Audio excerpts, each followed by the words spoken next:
welcome to another episode of Exploring Standards. I'm your host, Jess, and today I have the absolute pleasure of talking to Tom Wheat, who is the International Sales Manager at Perry Johnson's Registrations UK. How are you, Tom? Jess, I'm incredible. That was more than a mouthful, but we got there in the end. That was quite the mouthful, wasn't it? As I was reading it out, I was like, my gosh, this is never ending. I even followed your lips then. Well, thank you so much for joining me on the podcast today. I really, really appreciate it. So today we're going to be discussing ISO certification and the differences between UKAS and ANAB. And we're going to kind of take a focus on branching out to other locations outside the UK with their certifications. So once again, quite the mouthful. Yeah, again, I'm impressive. Hopefully, as we work through, we can break it down, Jess, but it's all good. Yes, Yeah, we will. So before we get into that sort of nitty-gritty bit, can you tell us a bit about Perry Johnson's and your role within the company? Yeah, of course, no problem at all. Perry Johnson Registrar is quite new in the UK. We've been in the office since 2017 in regards to the country itself. Therefore, Perry's been going for 32 years. We're the biggest CB in America. And quite simply, we have critical locations all over the world.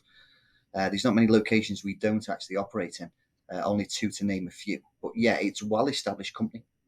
And the reason for that and what we're discussing today is it also gives UKAS and ANAB. And the reason, obviously, in the UK now that it's growing from strength to strength is not just clients who want to break into America and having an added benefit of that on their cert. Therefore, at the same time, it's just a case of it just gives so more options moving forward. But my role, quite simply on paper, as much as that mouthful of the title was, I literally head up the UK team. So I am in charge of the UK team. But what the irony is we also have a lot of customers from around the world who come to the UK office. I don't know if that's due to the standards being written here. But yeah, it's not just UK clients, but we have a lot. But yeah, it's a well-established company. It's a long time. And we're going from strength to strength. And we're just about to put an office in Ireland as well. Wow. So which is really close to home, therefore we just about open. But yeah, that's Perry Johnson's in a nutshell. Very exciting. We should mention that we are recording, I am obviously in the UK. And Yeah. Tom, whereabouts are you at the moment? Where are you joining us from? Yeah, currently in Michigan. The irony of, so yeah, I'm currently in Michigan by all means. It's our main training week that sits in. So all lead managers from all around the world fly in, as well as auditors, sales reps, etc. And we make a go of it to obviously pass knowledge, learn from locations, how we can improve, etc. But yeah, I'll soon be back. Soon back. I imagine it's very cold in Michigan. Just thinking, yes. Do you know what? We thought it was cold back home. Therefore, the temperature was unbelievable. So I left the apartment this morning with no coat, and the clerk at the desk said, "You're really not wearing a coat?" I was like, "No, it's fine." I took 2 steps out the door, Jess, and I soon put my coat on. It's snowing as we speak. It's absolutely freezing. So, as much as people think with anything in America that you're going to a tropical location and the carrot oil and all the rest, no. Not Michigan. It's cold. No, it's colder than back home. It really is, that bitter wind. But hey, it is what it is. You very soon were humbled, weren't you? Yeah, of course, And the reason is, obviously, I don't know if I mentioned before, Perry Johnson's headquarters in Troy in Michigan. That's where the main headquarters is. So yeah, that's where we fly into each year. I love it. So, can you give us a brief overview of UKAS and ANAB and sort of how they differ?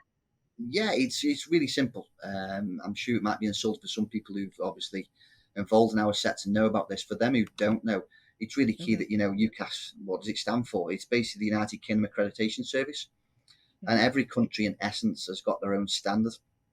The standards are written in the UK, therefore everyone's got their own accreditation service, if that makes sense.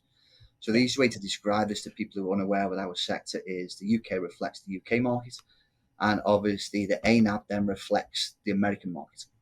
And ANAB's a case of it's the teeth back in, it's the ANSI National Accreditation Board. And what that means between the two is that some people have a preference in regards to what accreditation you have. Therefore, not because we're British and English, Jess, by all means, therefore, the main recognised standard for the world is actually UKAS.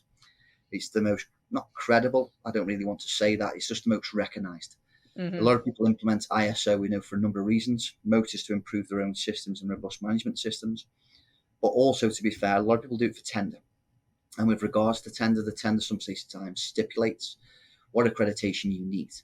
So the irony of this, for example, I'm discussing is, why would clients in the UK want ANAB? A real simple question. And the reason for that is a case of looking to break into the American market.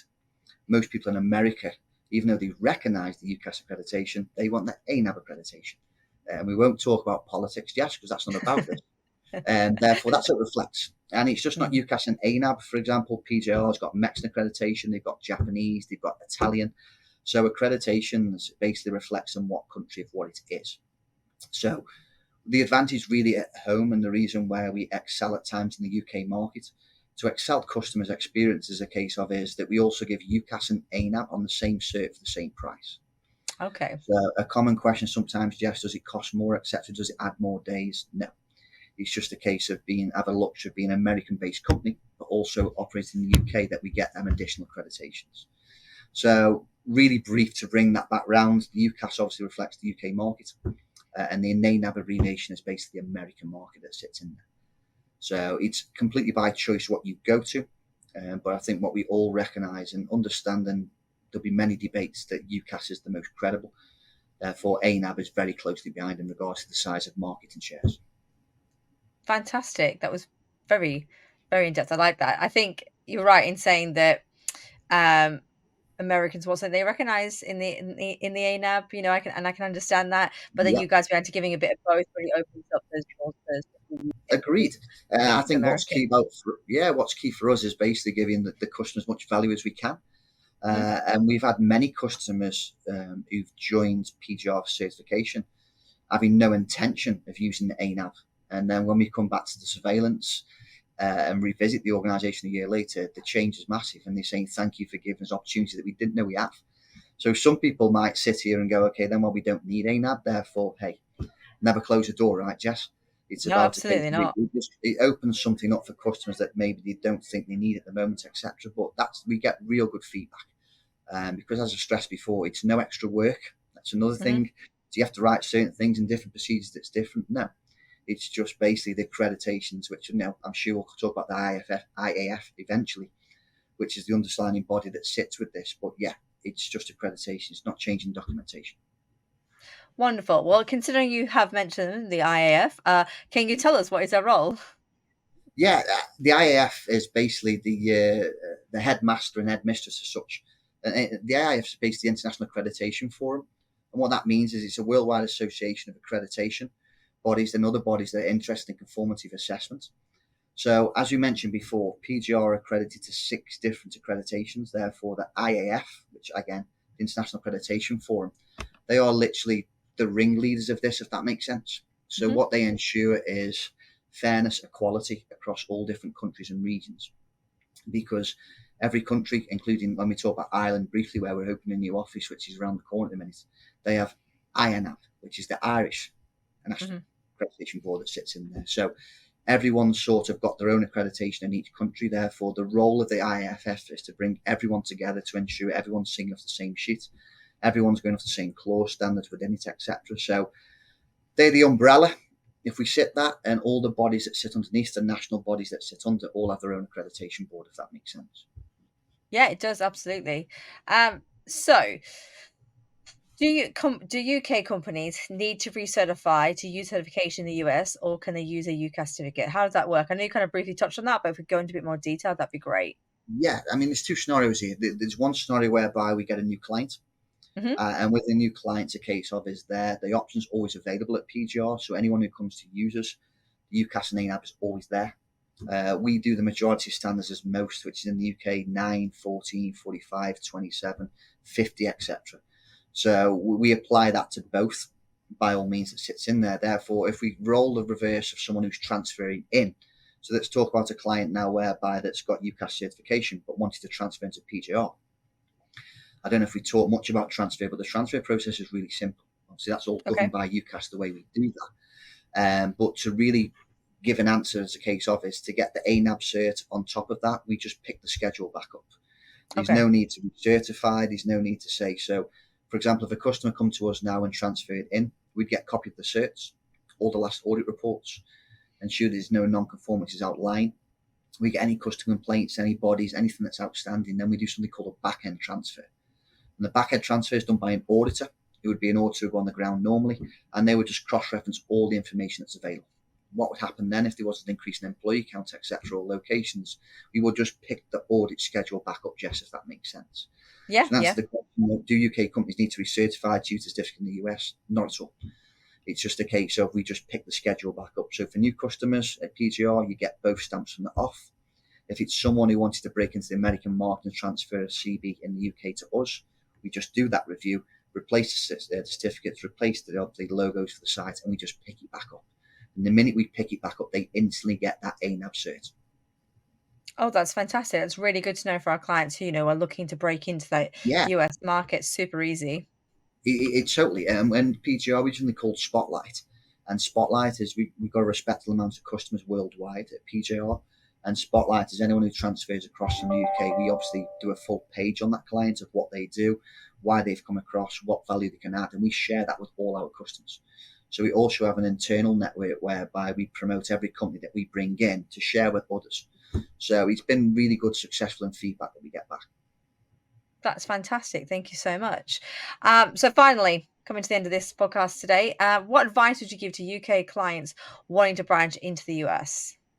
I think it's a massive market. I mean, huge. And by that's a case of I want to stress that not for any reason you can't go and market and play in America without ANAB. That's not what we're trying to obviously put across here. Therefore, as with anything in business, if you've got more accreditations that's given from a certification body that gives you strength, it definitely gives a gateway in. So for any clients, let's even talk of your network who's thinking of breaking into a market, it'd be great to just jump on a call.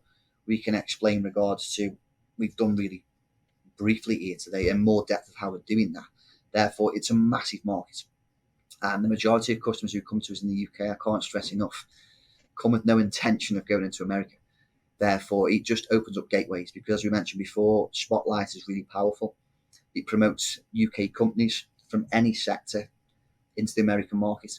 And more importantly, is a case of is because the American market know that PGR is obviously the main certification body of the USA. It also gives value and strength as well. So yeah, so for anyone who wants to break into the market, go for it, have a look. Anyone who doesn't even thought about the American market, never shut the door. There's an opportunity everywhere. And as for accreditations, by all means, it's a case of we just try to give as much value as we can for the same price and same cost. Fantastic. Thank you so much for that. I really hope our listeners have enjoyed that and learned a bit about, going into the US market and really how easy it is to do that with the ANAB certification as well. Really, again, yeah, I couldn't stress enough. I'd just say for people who are not risk averse, etc., and it's something that hasn't been there, discuss it. Really discuss it. But I'd say for anything, I've been in this industry a long time now, is a case of us wherever you can add more value and get more accreditation, just opens up more gateways. So yeah, don't turn it down. Have a look. Wonderful. Well, thank you so much for listening to today's episode. If you have enjoyed it, rate, review, and subscribe. It really, really helps the podcast. Thank you, Tom, for joining me on today's episode. I hope you've enjoyed it. Pleasure, Jess. You've been absolutely fantastic. Thank you for your time. Thank you very much. I will pop in the show notes some contact details for Tom and for Perry Johnson's as well. So you'll be able to find links on how to find them. And I will be back with another episode in a couple of weeks.